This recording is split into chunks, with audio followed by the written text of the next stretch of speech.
अस्सलाम वालेकुम नाज़रीन, बहरान टीवी में भली कार मां आहियां मुबशर सोलंकी। सब खां पहिरीं हिकु नज़र हेडलाइन ते।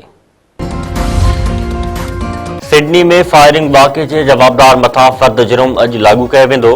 24 सालनि जो नवीद अकरम पुलिस जी फायरिंग में ज़ख़्मी थियो ऐं संदसि पीउ साजिद मारिजी वियो। ऑस्ट्रेलवी पुलिस जो चवणु आहे त जवाबदार जी तिबी हालत बहितर थियण ते मथस फ़र्द जुर्म लागू कयो वेंदो। मारिजी वियल साजिद अकरम जो तालुक़ भारत जे शहर हैदराबाद सां आहे। बोंडाई बेच ते पीउ पुट जी फायरिंग में 15 ॼणा मारिजी विया हुआ ऐं 40 खां वधीक ज़ख़्मी थिया हुआ। अमेरिका वधीक 20 मुल्कनि जे शहरनि मथां सफ़री पाबंदी लॻाए छॾियूं। नई पॉलिसी जनवरी 2026 खां लागू थींदी। शाम, ॾखण सुडान, माली, नाइजर, काउस ऐं ॿियनि मुल्कनि मथां पाबंदी जो फ़ैसिलो। फ़लस्तीनी अथॉरिटी जो पासपोर्ट रखंदड़ शहरनि मथां बि सफ़री पाबंदी लागू। अमेरिका तरफ़ां सफ़री पाबंदी जो शिकार मुल्कनि जो अंग 35 थी वियो। सिंध हुकूमत तरफ़ां अटे जे अघनि ते ज़ाब्ते आणण लाइ गोदामनि में पियल कणिक फौरी तौर फ्लोर मिलनि ऐं अटे वारनि चेकिन खे फराहम करण जो फ़ैसिलो।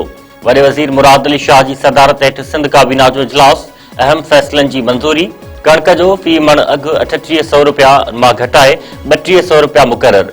सिंध काबीना सूबाई हुकूमत जी कारकर्दगी ऐं अवामी आगाही लाइ दस्तावेज़ी फिल्मूं ठाहिण लाइ 1 अरब रुपयनि जी मंज़ूरी ॾेई छॾी।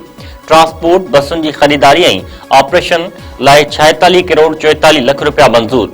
सिंध पुलिस लाइ हथियार ऐं बारूदी मवाद जी ख़रीदारी लाइ 5 अरब 44 करोड़ रुपया जारी करण जी मंज़ूरी। सिंध काबीना तरफ़ां पुलिसिंग ऐं तरकोइले सां लाॻापियल राब्ते वारनि मंसूबनि जी बि मंज़ूरी ॾिनी वई। दाख़िली ऑडिट में सुधारा, समाजी तहफ़्फ़ुज़ ऐं कराची शहर में IT टावर जे क़याम समेत हिकु जामे माली ऐं तरक़ियाती पैकेज जी बि मंज़ूरी।